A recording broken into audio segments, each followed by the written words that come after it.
Sameera lift దగ్గర ఉన్న చెర్రీని చూసి స్వీటీ అనుకుని పిజ్జా తినిపించడానికి తీసుకువెళ్ళింది.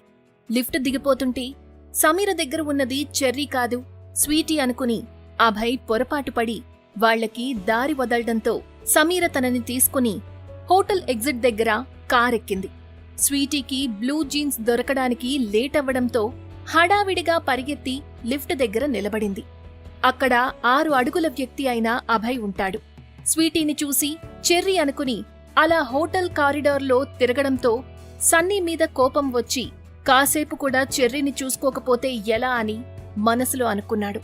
స్వీటీ లిఫ్ట్ ఎక్కడంతో అభయ్ కూడా లిఫ్ట్ ఎక్కి, నీకెన్నిసార్లు చెప్పాను బయట తిరగొద్దని, అది నీకు సేఫ్ కాదని, ఈ డాడీ మాటలను అస్సలు కేర్ చేయవా అని గద్దించినట్టుగా అంటాడు. ఆ మాట వినగానే ప్రేమగా ఆప్యాయంగా అభయ్ని హక్ చేసుకున్న స్వీటీ అభయ్తో, నువ్వు చెప్పినట్టే వింటాను. ఇన్ని రోజులు ఎక్కడికి వెళ్ళిపోయావ్ డాడీ, నా దగ్గరికి ఎందుకు రాలేదు అంటూ వెక్కి వెక్కి ఏడ్చేసింది స్వీటీ. తన మాటలు చేష్టలు తేడాగా ఉండటం అభయ్ గమనించాడు. కాసేపలా బయటికి వెళ్ళొచ్చానో లేదో చాలా రోజుల తర్వాత కలిసినట్టు ఏడుస్తున్నాడని మనసులో అనుకున్నాడు. డాడీ, నాకు పిజ్జా కావాలి, అది కూడా ఇప్పుడే అని మారం చేసింది స్వీటీ. చెర్రీలోని ఈ కొత్త మార్పు ఏంటని గమనించి ఎప్పుడూ ఇలా చెయ్యని చెర్రీ ఏంటి ఇలా అనుకుంటూ లిఫ్ట్ దిగి రెస్టారెంట్ వైపు వెళ్లసాగాడు.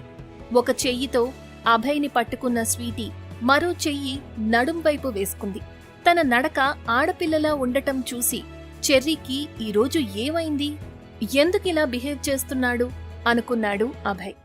అక్కడ సమీరకి కూడా చెర్రీ వాలకం చూసి ఈరోజు తన కూతురికి ఏమైందని మనసులో అనుకుని మౌనంగా తన పక్కన కూర్చున్న చెర్రీని చూసి ఏమైందని కళ్ళెగరేసింది.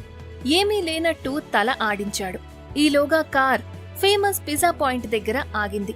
అక్కడికి వెళ్లిన చెర్రీకి కొత్తగా అనిపించింది. ఎందుకంటే ఏం తినాలన్నా అన్ని ఫుడ్ హోమ్ డెలివరీనే.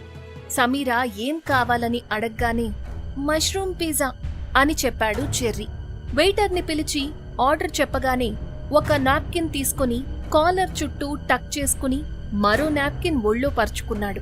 అలాంటి టేబుల్ మేనర్స్ ని స్వీటీ దగ్గర ఎప్పుడూ చూడకపోవడంతో తను ఆశ్చర్యానికి లోనైంది సమీర. ఆ రెస్టారెంట్ వాతావరణాన్ని, లైవ్ మ్యూజిక్ ని, అంబియన్స్ ని చూసి ఎంజాయ్ చేస్తూ ఉన్న చెర్రీని చూసి చాలా మార్పు వచ్చిందని అనుకుంది సమీర. వెయిటర్ తీసుకొచ్చిన పిజ్జాని ఎలా పడితే అలా కాకుండా పద్ధతిగా తింటున్న తనని రెప్ప ఆర్పకుండా చూసింది. స్వీటీలోని ఈ కొత్త మార్పుల గురించి సమీర ఆలోచనలో ఉండగానే పిజ్జా ఆవురావురమంటూ తినేశాడు. తినడం పూర్తయ్యాక బిల్ పే చేసి క్యాబ్లో చెర్రీతో రిటర్న్ అయ్యింది సమీర. మరోవైపు చెర్రీ అనుకుని స్వీటీ ప్రవర్తనను చూస్తూ షాక్ అయ్యాడు అభయ్. తను ఒక్కచోట కుదురుగా కూర్చోకుండా అటూ ఇటూ జరుగుతూ మొహమాటం లేకుండా, డాడీ, నాకు చీజ్ పిజ్జా కావాలి, అది కూడా పెద్దది అని అడిగింది. ఆశ్చర్యంగా, ఆర్ యు ష్యూర్ అని అన్నాడు అభయ్. ఎందుకంటే చెర్రీ ఎప్పుడూ చీజ్ పిజ్జా ఇష్టపడడు. ఎస్ డాడీ అని కాన్ఫిడెంట్ గా చెప్పింది స్వీటీ. వెయిటర్ తెచ్చిన పిజ్జాలోని పెద్ద ముక్కను నోటి నిండా కుక్కుకుని దాన్ని తింటూ, వావ్ సో నైస్ అని స్వీటీ చేస్తున్న సౌండ్స్ అభయ్లో భయాన్ని ఇంకా పెంచాయి. సడన్ గా అభయ్కి ఒక విషయం స్ట్రైక్ అయ్యింది. చెర్రీ చేష్టలు సమీరను పోలి ఉన్నాయి. జుట్టుని మునివేళ్లతో వెనక్కి తీసుకోవడం అచ్చం సమీరలాగానే చేస్తున్నాడు.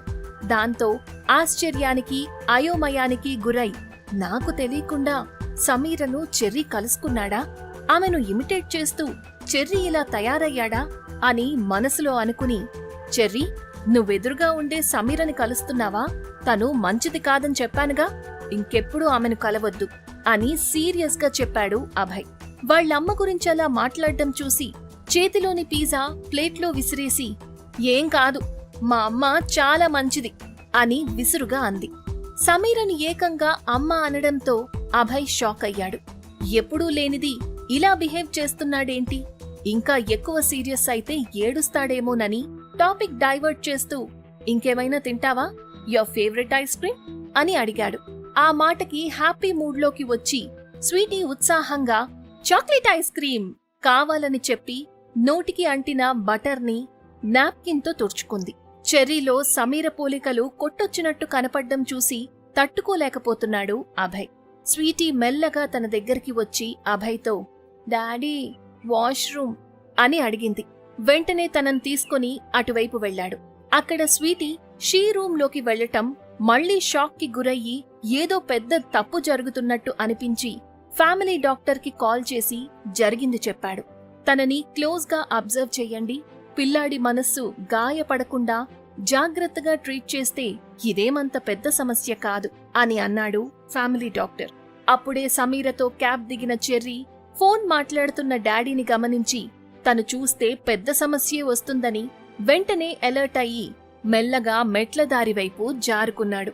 అటువైపేమో సమీర స్వీటీ తన వెనకాలే వస్తుందని పెద్దగా పట్టించుకోకుండా ముందుకు నడుస్తుంది.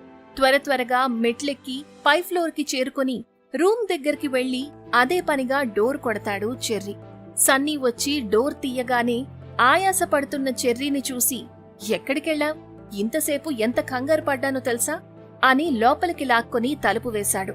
డాక్టర్తో ఫోన్ మాట్లాడాక అటుగా వెళ్తున్న అభయ్కి సమీర కనపడగానే ఎక్కడా లేని కోపం రావడంతో తనకి దగ్గరగా వచ్చి stay away from my son అని గట్టిగా అరిచాడు. ఆ అరుపుకి అక్కడున్న స్టాఫ్, జనం వీళ్లని చూడటం గమనించి అలా ఇబ్బందిగా ఫీలయ్యి కూతురు ముందు తను అరవటం ఇష్టం లేక అవమానాన్ని భరిస్తూ మౌనంగా ఉండిపోయి స్వీటీ వైపు చూస్తే స్వీటీ కనబడకపోవడంతో కంగారుపడి అక్కడ ఉన్న వాళ్లందర్నీ స్వీటీ గురించి అడిగింది. తన కంగారు చూసి అభయ్తో పాటు అక్కడున్న స్టాఫ్ వెతకటం మొదలుపెట్టారు. అప్పుడే స్వీటీ దగ్గర ఫోన్ ఉందన్న విషయం గుర్తుకొచ్చి కాల్ చేసింది సమీర. అవతల వైపు ఫోన్ ఎత్తగానే కోపంతో ఎక్కడికెళ్ళిపోయావ్, వెళ్లేటప్పుడు చెప్పాలని తెలీదా అని కంగారుగా అడిగింది. తను చాలా క్యాజువల్గా వాష్రూంలో ఉన్నానని సమాధానం చెప్పింది. అక్కడ జరిగిన హడావిడికి సమీరకి సిగ్గనిపించి వెంటనే వాష్రూం వైపు వెళ్లి స్వీటీని తీసుకుని ఎవరికీ కనపడకుండా గబగబా అక్కడ్నుండి వెళ్లిపోయి లిఫ్ట్ ఎక్కింది. వాళ్లు వెళ్లటం చూసిన మేనేజర్ అభయ్ వర్మ దగ్గరికి వెళ్లి తన కూతురు దొరికింది సార్, లిఫ్ట్లో పైకి వెళ్లిపోయారు అని చెప్పాడు. దానితో తను రిలాక్స్ అయ్యి వాష్రూం దగ్గరికి వెళ్లి చెర్రీ కోసం వెయిట్ చేస్తున్నాడు. ఎంతకీ రాకపోవడంతో లోపలికి వెళ్లి చెక్ చేయమని లేడీ స్టాఫ్ కి చెప్తాడు. వాళ్లు వెళ్లి చెక్ చేసి లేడని చెప్పగానే అభయ్ టెన్షన్ కి గురై సన్నీకి కాల్ చేశాడు. చెర్రీ జేబులో ఉన్న సన్నీ ఫోన్ రింగ్ అయింది. అందులో అభయ్ పేరు డిస్ప్లే అవ్వడం చూసి ఇదంతా డాడీకి చెప్పొద్దు ప్లీజ్ అని సన్నీని బ్రతిమలాడుకున్నాడు చెర్రీ. అప్పట్నుండి నా ఫోన్ కనబడకపోవడానికి ఇదా సంగతి, సరే ఇంకొకసారి ఇలా చెయ్యకే అని ఫోన్ లిఫ్ట్ చేశాడు. సన్నీ చెర్రీ రూంలో ఉన్నాడా అని కంగారుగా అడిగాడు. క్యాజువల్ గా సమాధానం చెప్తూ అవునన్నయ్య ఇక్కడే ఉన్నాడు, ఆడుకుంటున్నాడు అని చెప్పడంతో రిలాక్స్ అయ్యాడు అభయ్. లైఫ్ లో ఫస్ట్ టైం డాడీతో గడిపినందుకు స్వీటీ, మమ్మీతో గడిపినందుకు చెర్రీ చాలా హ్యాపీగా ఫీల్ అయ్యారు. ఈ ఫీలింగ్ లైఫ్ లాంగ్ ఉంటే బావుండని కలలు కనడం మొదలు పెట్టారిద్దరు. కాని వాళ్లు నిజంగా తమ అమ్మా నాన్నలే అనే విషయం వాళ్లకి తెలీదు. వాళ్ల జీవితంలో స్వీటీకి నాన్న, చెర్రీకి అమ్మ లేని లోటు కారణంగా అమ్మా నాన్నల కోసం తపించారు.